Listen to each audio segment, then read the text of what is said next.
Estamos viendo una ilustración de Martín Lutero.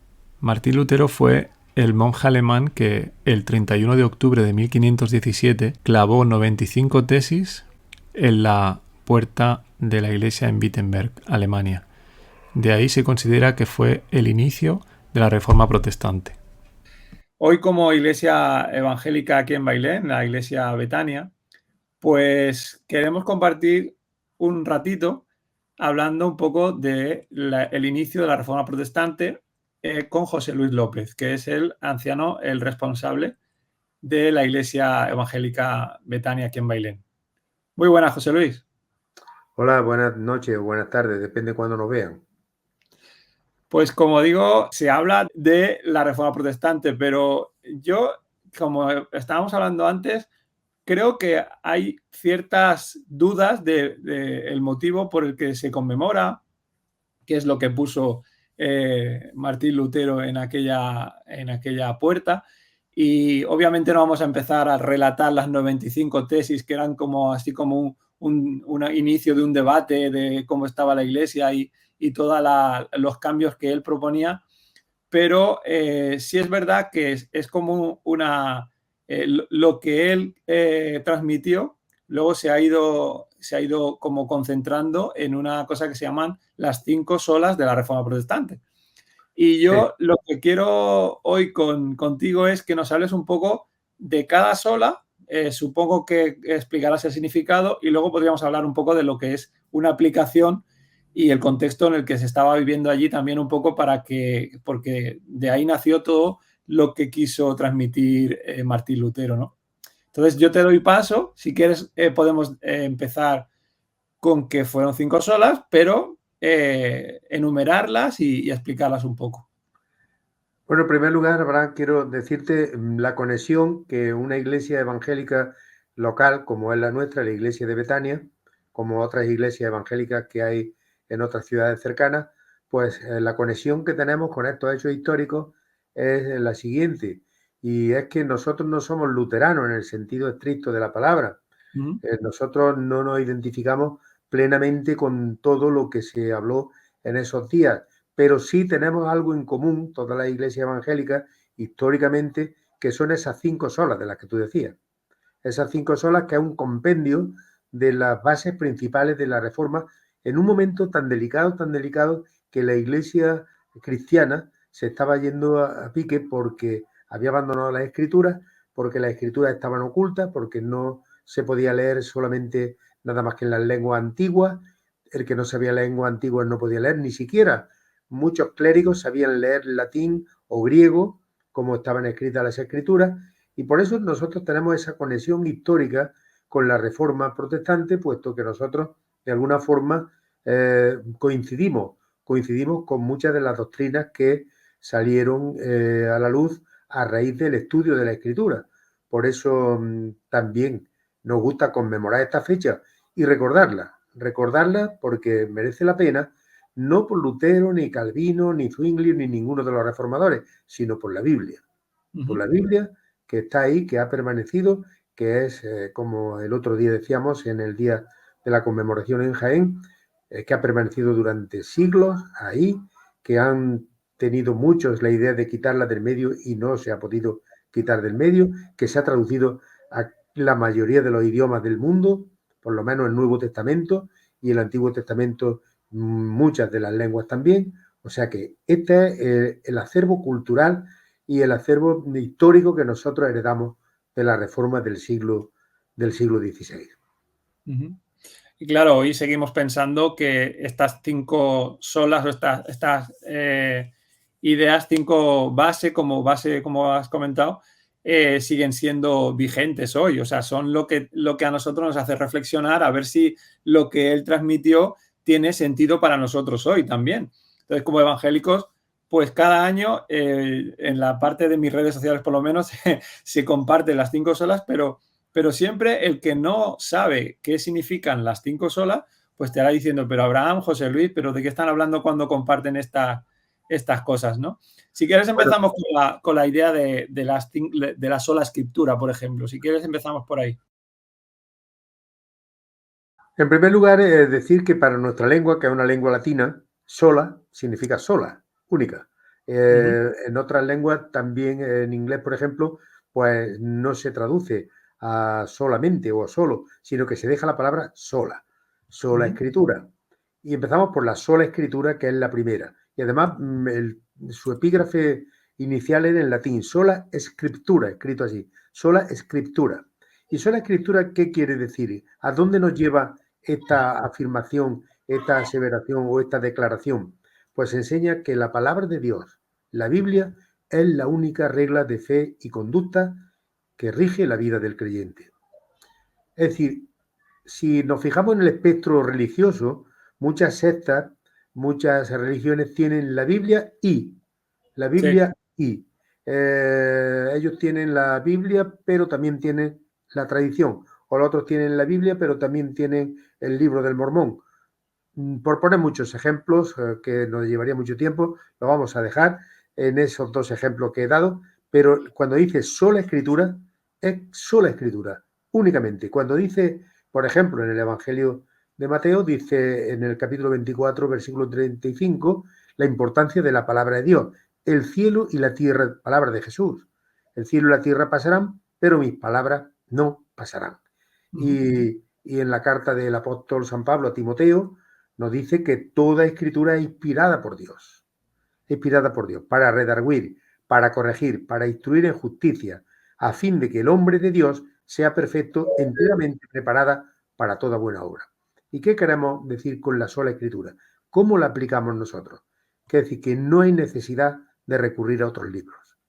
No es necesario recurrir a otras fuentes. Tenemos la sola escritura, y esto es lo maravilloso, que con ella tenemos todo lo que el ser humano necesita para saber qué es lo que tiene que hacer para tener una comunión con Dios, con su Creador.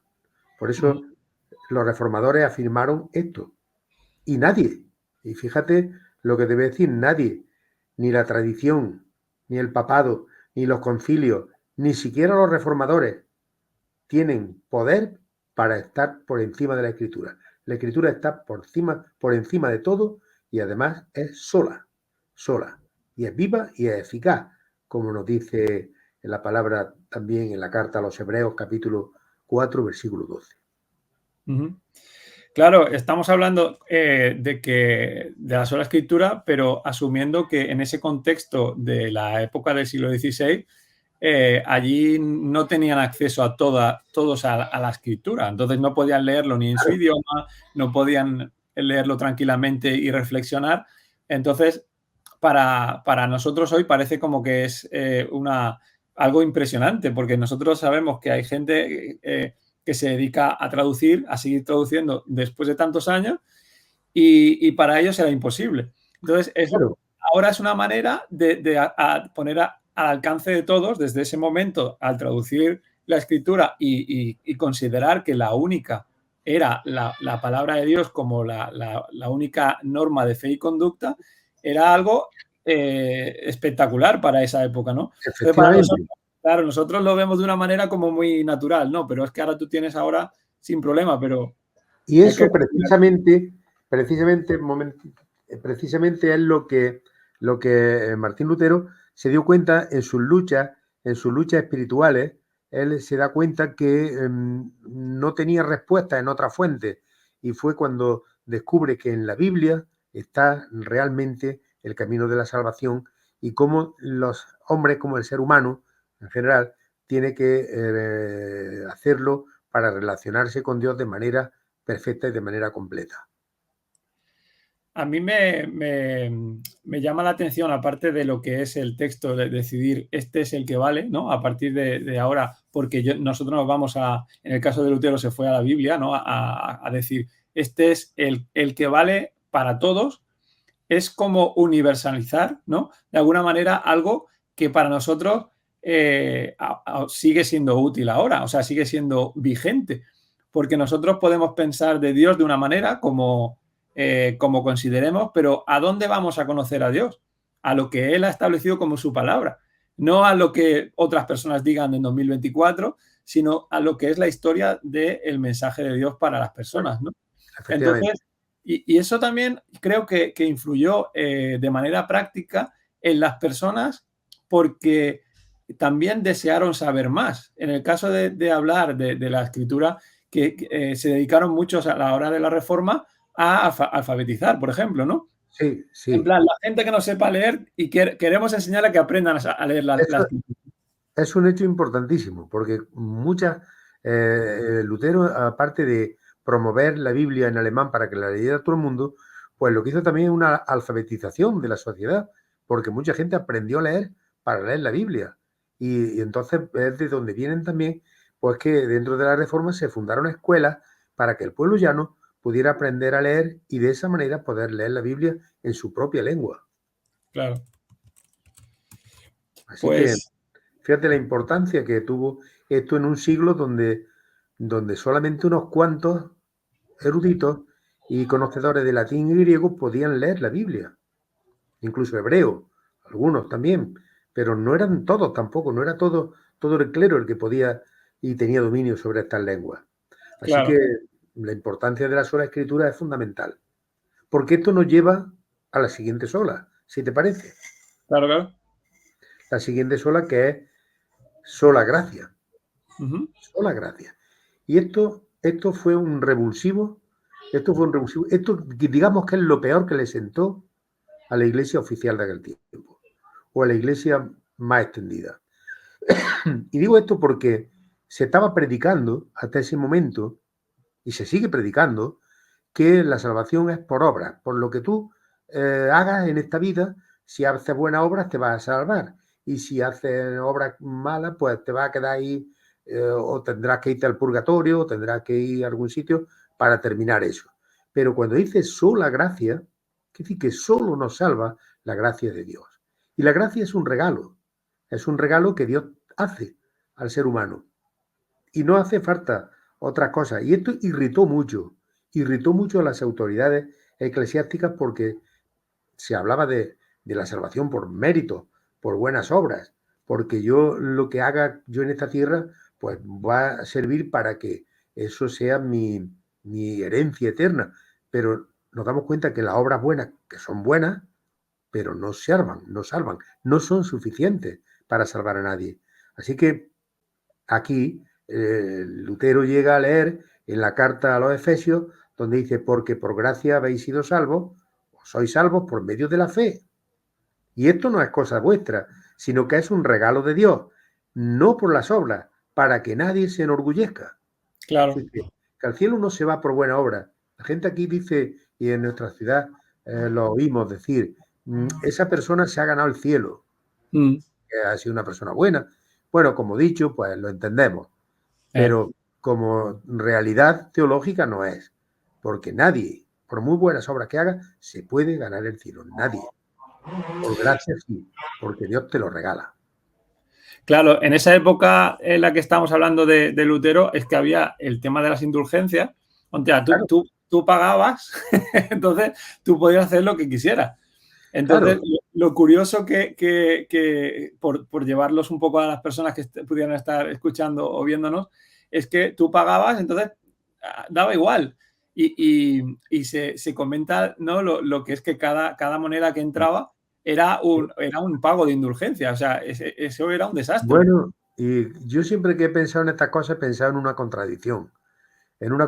Dice, bueno, esta persona, pues si le hacemos tantos donativos o tantas misas, va a cortar los años en el purgatorio. Bueno, en la eternidad ya partimos de que no existe el tiempo. Entonces, ¿cómo vamos a calcular los años que va a estar una persona en el purgatorio y cuando le toca salir y cuando todas estas cosas, que es un problema teológico, porque ni los propios creyentes de la Iglesia Católica pues pueden explicarse esto fácilmente. Y lo digo esto con el ánimo de informar, no de acusar a nadie ni de atacar a nadie, simplemente de hacer una observación. Por Sí, eso, sí, no. sola gracia.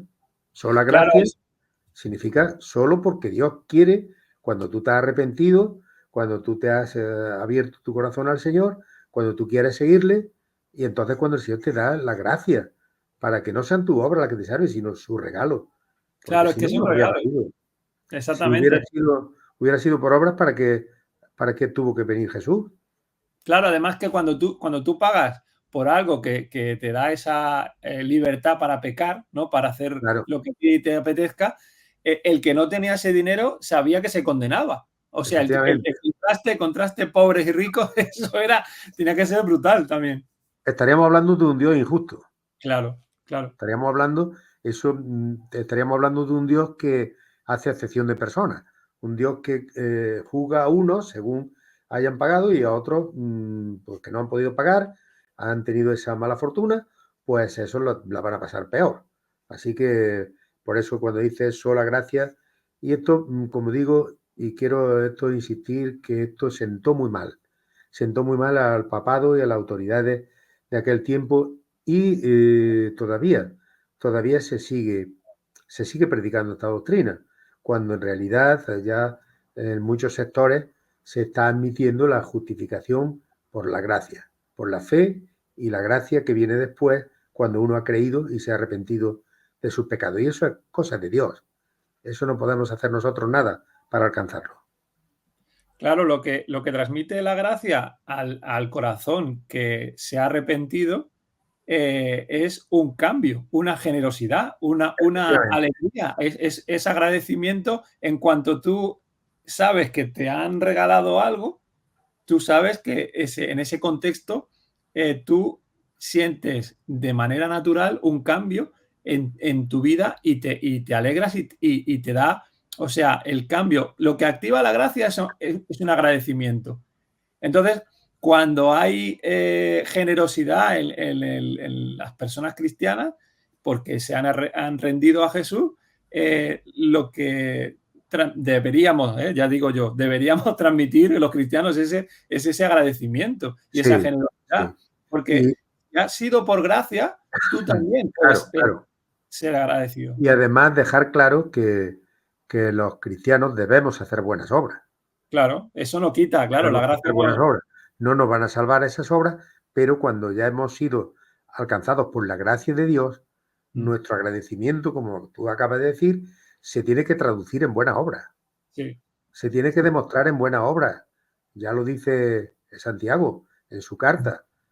La fe sin obras es muerta. Es decir, si decimos que tenemos fe, tenemos que demostrarlo con obras. No para salvarnos, sino todo lo contrario, en agradecimiento de que el Señor ya nos ha salvado. Sí, yo quería compartir un versículo que hay aquí en la Biblia, en Efesios. Creo que se ve la pantalla, ¿no? ¿Me puedes confirmar tú, José? Lo tenemos en la pantalla, efectivamente. Vale. Sí, En la pantalla aquí pone, estamos en Efesios 2, capítulo 2, en el Nuevo sí, Testamento, y dice, porque, aquí lo voy a señalar, porque por gracia sois salvos por medio de la fe. Y esto no de vosotros, pues es don de Dios. No por obras, para que nadie se gloríe. efectivamente. Entonces, como tú has dicho antes, porque somos hechura suya, creados en Cristo Jesús para buenas obras, Para buenas las obras. cuales Dios preparó de antemano para que anduviésemos en ellas. Es que no quita una cosa, no te aleja la gracia No, de la obra. además el cristiano, el creyente en Jesús, tiene que demostrar a la sociedad que es creyente por medio de la buena obra, no para su gloria, Claro. sino para la gloria de Dios. Y es Sí. en agradecimiento la salvación. Eso es así de simple. Mm. No tiene más vueltas. Si Así quieres, que, podemos seguir con otra de las solas, que es la sola fe, por ejemplo, ¿no? Si quieres contar un poco esto. efectivamente, antes conectábamos esos versículos, porque por gracia sois salvos por medio de la fe. Es decir, ya nos dice el apóstol que sin fe es imposible agradar a Dios. Uh-huh. ¿Y qué es la fe? ¿Qué es la fe? Pues la fe es creer que Dios existe, que hay promesas para nosotros, que hay una vida después de esta vida, que Jesús vino al mundo para pagar por nuestros pecados. La fe consiste en toda esa serie de enseñanzas de Jesús y de los apóstoles para que nosotros vivamos confiando en ellas, porque la fe no es otra cosa que confianza. Y algunas personas dicen, a mí me gustaría tener fe. Inténtalo, pídele a Dios que te dé fe, pídele a Dios que te dé fe y conoce las cosas, porque yo no puedo creer en una cosa que no conozco. Cuando yo me acerco y conozco a Jesús, cuando yo me acerco y conozco su vida, sus milagros, sus enseñanzas, pues en mí nace la fe porque porque yo confío en esa persona, empiezo a confiar en esa persona. Entonces la fe es la confianza en Dios, la confianza en sus promesas, creer en Él y creer a Él, a lo que Él ha dicho. Así que la salvación se recibe pues cuando una persona muestra la fe a aquel que murió por nosotros y pensando que nosotros, nuestra obra, no podemos hacer nada y tenemos que recurrir a la confianza que Dios nos da. Y por eso la gracia y la fe van conectadas en la palabra de Dios. Y muchas personas dirán, bueno, yo tengo fe, pero fe hay que tener la fe en el Jesús de la Biblia, no en el Jesús que se han inventado o no en otras cosas que están fuera de Jesús. Porque hay gente que dice, bueno, la fe es lo importante, pero bueno, ¿la fe en qué? Tenemos que nosotros, como evangélicos, decir que la fe es la fe en Jesús, la fe en su obra, la fe en sus promesas, la fe en lo que Él nos cuenta, en su palabra. Como veis, estas solas de la Reforma van interconectadas unas con otras, porque una no puede funcionar sin la otra. Claro, como has dicho antes, estábamos hablando de la escritura, por ejemplo. Tú, a través de la escritura, de tener ese acceso a esa escritura, obtienes información que Dios usa para transmitir esa fe. Entonces, las personas que en esa época no tenían ni el conocimiento ni el acceso, no podían tener la fe igual que ellos, o sea, los monjes, los religiosos de esa época estaban a otro nivel espiritual. Entonces, nosotros lo que vemos a través de Lutero y a través de, obviamente, la Biblia, es que Dios hace iguales a las personas. O sea, el acceso es abierto a todos. No puedes decir, es que Abraham, es que, claro, porque como él tiene una Biblia y yo no, ¿no? Ahora en 2024, no, tú puedes tener la Biblia ya. Sí, es que, incluso en internet también. Fíjate que la puedes llevar en tu móvil. Exactamente. Entonces, hay cosas que ahora nosotros las vemos ahora sí. Y la fe, pues, es pues eso, tener la confianza en ese Dios que tú has conocido por la Escritura. Porque hay que indagar, la Escritura está ahí y tenemos que, bueno, en estos días, pues podemos decir que estamos en el Nuevo Pacto, que el Nuevo Testamento nos da toda la información necesaria. El Nuevo Testamento, las enseñanzas de Jesús y los apóstoles nos dicen todo lo que es el camino de la salvación. Y nosotros, conociendo eso, pues confiaremos en las personas de las que habla y confiaremos en Jesús, que es la figura central de toda la historia de la humanidad. Claro, estaba buscando el versículo este que siempre decimos que está en Hebreos, en el capítulo 11. No sé si se ve, ahora mismo no se ve la pantalla, ¿no? Pero no, ahora mismo no la veo. Os voy a ponerla ahora. Es el versículo que habla de la fe. Sí, aquí es, claro, nosotros cuando leemos en la Biblia Hebreos 11:1, es pues la fe, la certeza de lo que se espera, la convicción de lo que no se ve, es lo que está diciendo en este caso el escritor de Hebreos, ¿no? Que está poniendo ejemplos de muchas personas que aparecen aquí y dice,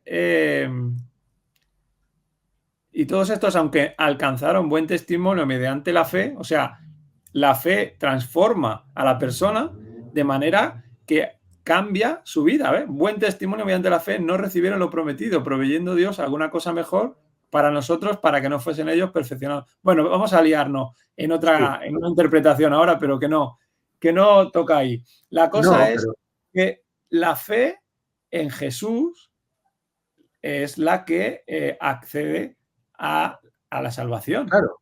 Entonces, sí, porque yo quiero también aclarar una cosa. Hay muchas personas que dicen, a mí me gustaría tener fe.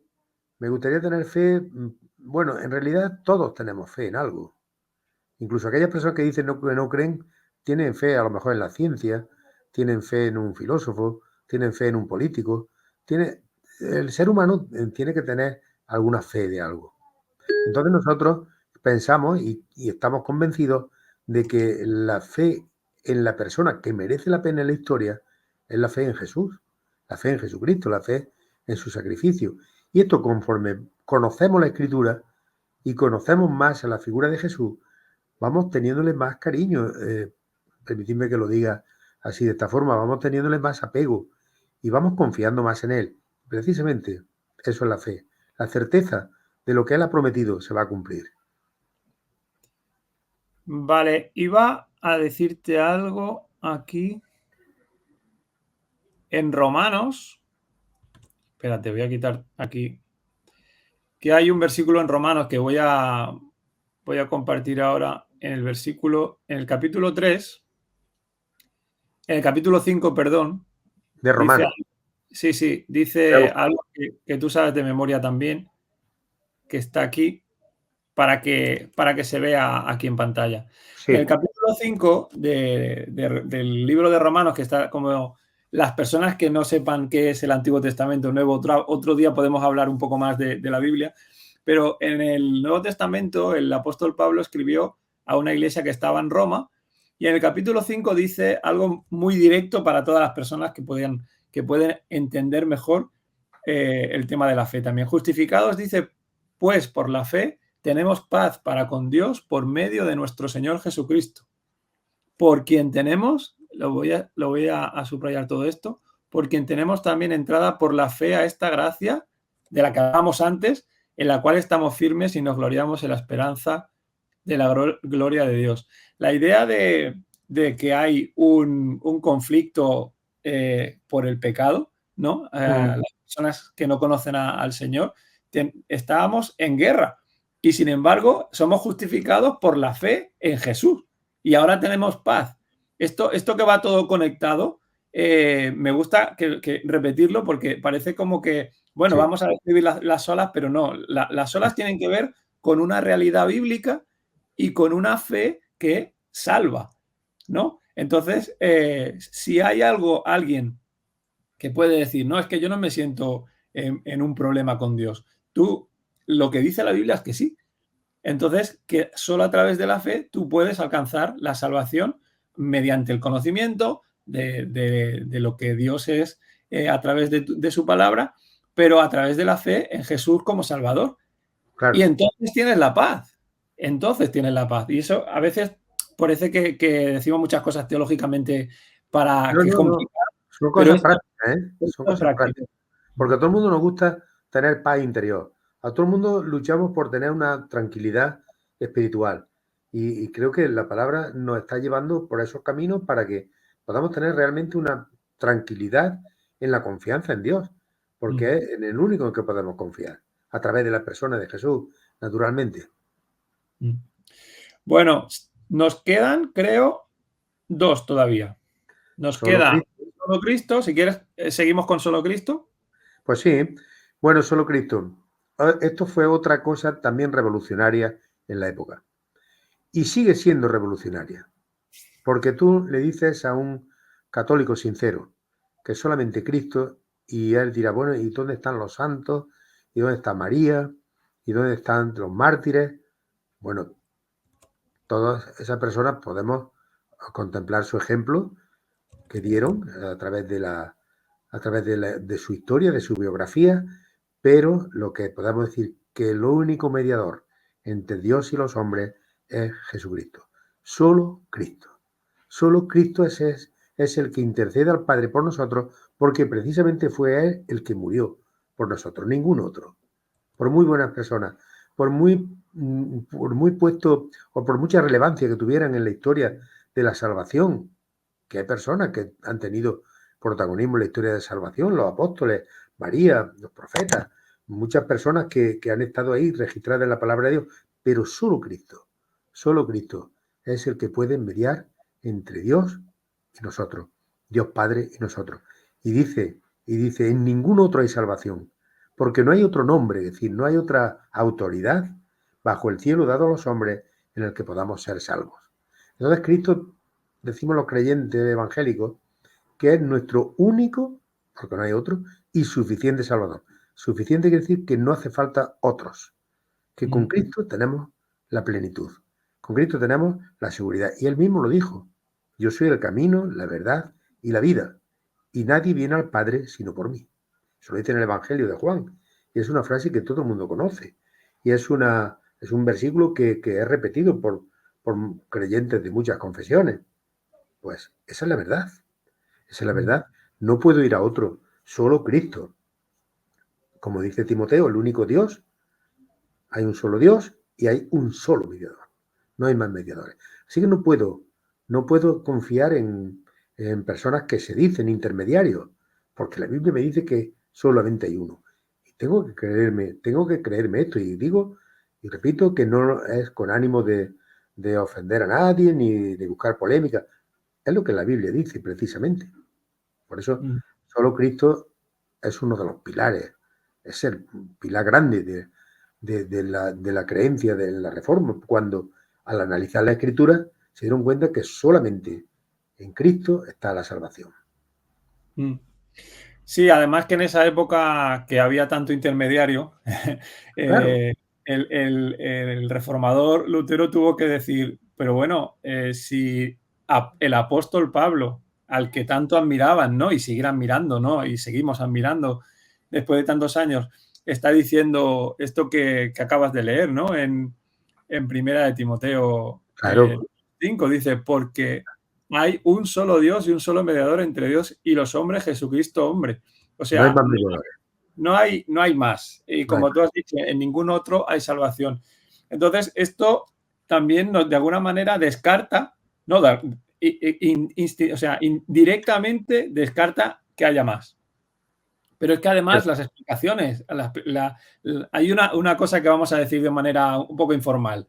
Pero si yo tengo un pecado, ¿no? Tú no me puedes perdonar el pecado, José Luis, ni Juan, ni Pepito de los palotes, ¿verdad? Entonces, yo tengo que ir a través de la fe en Jesús para que Dios, Padre, me perdone. Sí, Entonces, claro. no tengo que dar... yo te puedo contar mis cosas, ¿verdad? Y de manera informal yo te puedo decir, José Luis, estoy en un problema, estoy en un pecado. Pero tú no puedes decirme, Abraham, ya con lo que te acabo de decir ya estás perdonado. Claro. Tú me puedes decir, ríndete a Jesús, ¿no? Pídele perdón a Dios y Él te perdonará, pero tú no... No Mira, sé si... lo entiendo perfectamente porque hay una lógica en esto. Hay una lógica en esto que si alguien a lo mejor quiere pedirte a ti directamente una cosa, te va a decir a mí, habla tú con Abraham, tú que lo conoces mejor y haces intermediario. Vale, eso a Claro. nivel humano funciona. Yo a lo mejor no conozco a un político que tú conoces y yo te digo, mira, Abraham, habla con este hombre y dile, tú que tienes confianza con él. Entonces, la lógica de esto es decir que hay santos y personas que han tenido pues esa vida ejemplar, que estarán, han creído en el Señor y estarán en el cielo, y yo les voy a pedir a ellos para que ellos le pidan a Dios. Bueno, pues eso no funciona así en la vida espiritual. Ajá. Porque yo no puedo pedirle a nadie que está ya en el otro mundo, está en el cielo en espíritu, porque el día de la resurrección todavía no ha llegado y un día hablaremos también de esto, pero si está en espíritu con el Señor no puede estar aquí, porque solamente Dios es el que puede estar en todos sitios a la vez. Ninguna persona que haya muerto, ni los apóstoles, ni María, ni nadie que está en la presencia del Señor puede oír lo que yo hable desde aquí porque no es omnipresente. Claro. Y según la base de la teología, solamente Dios es omnipresente, omnisciente y omnipotente. Entonces, yo no puedo ir a hablar a un amigo del Señor para que pida por mí, sino que tengo que ir a través de Jesús y no hay más. Y otra cosa diferente, claro, y otra cosa diferente es que si yo entiendo que yo tengo un problema y te lo digo a ti, José Luis, si eres tan amable, ora por mí, porque tengo un problema. Eso Yo sí, puedo orar, pero tú también, yo te lo estoy pidiendo a ti. Que es claro. una cosa de manera informal, ¿no? Sí, Pero, y eso mientras estamos aquí. claro, Mientras estamos aquí, ya dice Jesús que cuando pasamos la barrera para la eternidad, ya hay una cima de separación. Ya lo de allí están allí y los de aquí estamos aquí. Ahora yo puedo, tú me dices mañana, Jesús, tengo un problema, pídele a Dios por mí. Yo puedo interceder por ti, porque además lo dice el Señor así, que intercedamos los unos por los otros. Eso es lo que se llama la comunión de los santos, porque todos los redimidos son los santos, aquí y los que están allí ya con el Señor. Pero bueno, solo Cristo es el único intermediario, no hay otro camino. Y eso tuvo que ser muy liberador, ¿verdad, José Luis? Eso es muy liberador porque eso rompió muchas cadenas. rompió muchas cadenas de personas que estaban pendientes de que alguien intercediera por ellos. Y los que tenían riqueza, como decíamos antes al principio, los que tenían riqueza podían ir de peregrinación, podrían traerse una reliquia a su casa, podrían hacerse tallar una imagen, podían hacer muchas cosas, pero el que no tenía nada no podía hacer nada. Y esto fue una liberación, es decir, solamente por fe al Señor Jesucristo. Y eso te va a ayudar a ponerte en comunión directa con Dios Padre. Porque Jesús, no olvidemos que también es Dios. Estamos hablando de la segunda persona de la Trinidad. Así que esto también fue muy, muy, muy revolucionario en aquel tiempo y hoy todavía, porque hoy todavía se extraña a las personas, porque se sigue enseñando, por lo menos a nivel popular, que hay que pedirle a este, que hay que pedirle al otro, porque ellos, que están más cerca de Dios que nosotros, van a interceder por nosotros. No, la persona que ya ha partido a la otra vida ya no sabe lo que está pasando aquí. Solamente Dios. Bueno, pues si te parece, vamos acabando con la última sola, Soli Deo Gloria, solo a Dios la gloria, o la gloria solo para Dios, como tú. Solo a Dios la gloria, digamos. Y es una expresión latina que a mí me gustaría pues ponerla en mi pared, en un cuadro. Soli Deo Gloria. Solamente a Dios la gloria. ¿Por qué? Porque es el que se ha revelado al mundo. Porque nosotros no hemos buscado a Dios. Si es que Dios es el que nos ha buscado a nosotros. Si es que la gloria de todo lo que ocurre no es para fulano, ni mengano, ni el concilio tal, ni el papa tal, ni siquiera María. Fíjate lo que te estoy diciendo. Solamente la gloria a Dios. Claro, esto también es rotundo, esto no deja lugar a dudas, porque dice la palabra en Romanos, porque de Él y por Él y para Él son todas las cosas. A Él sea la gloria por los siglos. Amén. Y eso lo dice en la carta de San Pablo a los Romanos, en el capítulo 11, versículo 36. A Él sea la gloria y la honra por los siglos de los siglos. Así que, y en Isaías, ya en el Antiguo Testamento, por citar otro versículo, dice, yo soy el Señor, ese es mi nombre, mi gloria a otro no daré, y mi alabanza a imágenes talladas. La gloria para Dios, nada más, nada más. Los demás, ni para un ser humano, por muchas cosas que haya hecho. Por ahí iba a ir. Sí, Muy buena biografía que tenga, por muy buena, por muy santo que, en el sentido como se entiende de la sociedad, por muy santo que sea, la gloria solamente para Dios. Yo iba a decirte eso, que en esa época de Lutero había como estábamos diciendo todo este tiempo, ¿no? Que había una diferencia tan brutal entre el clero y las personas humildes, las personas que no tenían acceso, no tenían ni la riqueza ni el acceso, ¿no? Y entonces la gloria se la llevaba el que socialmente tenía más acceso a la escritura, también tenía más dinero. Entonces está cargándose a nivel social, está transformando la sociedad con esas afirmaciones, porque el lujo, la pompa, todo era para unas determinadas personas. Unas determinadas personas. Y la gente daba, fíjate que ni los apóstoles mismos se dejaron que nadie hincara la rodilla delante de ellos, ni los propios apóstoles.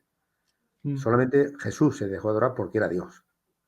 Pero cuánta, como tú decías, cuánta pompa y cuánta ceremonia, cuántas que las personas sencillas veían eso y decían, a esta persona hay que reverenciarla, hay que darle gloria. Y aquí se queda clarísimamente dicho que, como dice primera carta a Timoteo, al Rey eterno, inmortal, invisible, único Dios, a Él sea honor y gloria por los siglos de los siglos, al único, al único. Y esto pues descarga mucho el alma para aquellas personas que sinceramente pues acuden a personas y le dan gloria a personas o a instituciones, porque vamos también a poner instituciones. ¿Y qué es dar gloria? Pues dar gloria a una persona es ponerle flores, pero flores en el sentido de culto, no ponerle flores a la tumba de un amigo, por ejemplo, eso no. Me refiero a flores en sentido de culto, en sentido litúrgico. echarle incienso, ponerle velas, eso es dar gloria a personas que no es a Dios, ni siquiera a una imagen, porque Dios no tiene imagen, porque Dios no se puede reducir a una imagen. Así que la gloria solamente para Dios, para el Creador, para el que se acercó a nosotros y que envió a su Hijo Jesús para morir por nuestros pecados. Y esa es la gloria verdadera. Y esa a quien hay que darle gloria cada día de nuestra vida. Y si lo aterrizamos un poco, entre comillas, también, aparte de la parte espiritual, ¿no? Y la parte que tú has comentado de no dar gloria a través de cosas, ¿no? Yo creo que equilibra un poco lo que es el ser humano. O sea, si la gloria se la tiene que llevar Dios, tú a mí, ni yo a ti te tengo que tener en un pedestal. Claro. Tenemos que ser sabios a la hora de tratar a las personas, tenemos que amar al prójimo, ¿no? Como el mismo Jesús dijo, amar a Dios con toda tu mente, con todo tu corazón, con todas tus fuerzas, ¿no? Con toda tu vida y sobre todas las cosas, y luego al prójimo amarlo como a ti mismo. O sea, va intrínseco que el primero, el que tiene que llevarse la gloria y todo nuestro amor es Dios, ¿no? Entonces, claro, al mismo tiempo que tú no puedes darle gloria a las personas, o sea, de la misma manera que tú tienes que honrar y glorificar a Dios, a las personas las tienes que respetar, las tienes que amar como a ti mismo, pero es que no, tú sabes que el corazón humano necesita adorar a algo. Y eso, cuando has dicho lo de la fe, es que es que todo el mundo, aunque diga que no tiene fe en algo, incluso en alguna persona. Entonces, ensalzamos a algunas personas de una manera que parece que si estás cerca de esa persona, tu vida es completamente distinta, ¿no? Es transformada radicalmente. Y sin embargo, cuando tú tienes claro que la gloria le pertenece a Dios, tú puedes incluso tratar a las personas mucho mejor. Efectivamente. Entonces, porque tú entiendes que es el único merecedor, ¿no? Si eso lo entendiéramos todos bien, pues se evitaría muchos conflictos. Se evitaría muchos conflictos porque todos seríamos conscientes que la gloria es solamente para Dios. Y esto en el mundo espiritual, en el mundo, digamos, religioso, por así llamarlo, para que nos entendamos, tiene que funcionar así. La gloria es solamente para Dios. Para Dios, pero en espíritu y en verdad, no a través de objetos, no a través de representaciones artísticas, no. En espíritu y en verdad, como dijo Jesús. Bueno, pues si quieres, vamos a resumir un poco lo que son las 5 solas. Digo yo 2 y luego tú di las 3 restantes si quieres. Vale, voy a empezar yo, que si no me la va a quitar. Sola escritura, ¿vale? Sola fide, sola fe, sola gracia. Y ahora digo, solo Cristo y solo a Dios la gloria. Exactamente. Bueno, pues si quieres, vamos a dejarlo aquí. Es un programa que nos ha quedado un poquito largo, pero yo creo que está bien que hayamos dejado claro estas ideas. Bueno, nos puede haber quedado largo, pero también cada uno puede seleccionar, escuchar la parte que más le interese. Eso es verdad. Que verdad. estas cosas se pueden hacer hoy en día, afortunadamente. Claro, cuando no quieran escucharme a mí, que se pasen más para adelante hasta que te vean a ti. No digo eso. Que, por ejemplo, uno dice, oye, pues me interesa lo de sola escritura, lo voy a escuchar hoy y mañana voy a ver lo de sola gracia. Y el otro día, y lo vas viendo por secciones porque las hemos ido separando una de la otra. Así que creo que también es una buena opción. Muy bien. Pues muchas gracias, José Luis. Voy a dejar al final la imagen que hemos puesto al principio para que se sepa de quién estábamos hablando, de este monje agustino de alemán y nada. Bueno, así que hablaremos pronto de Navidad. Exactamente. Me parece que está lejos, pero ya mismo está aquí. Exactamente.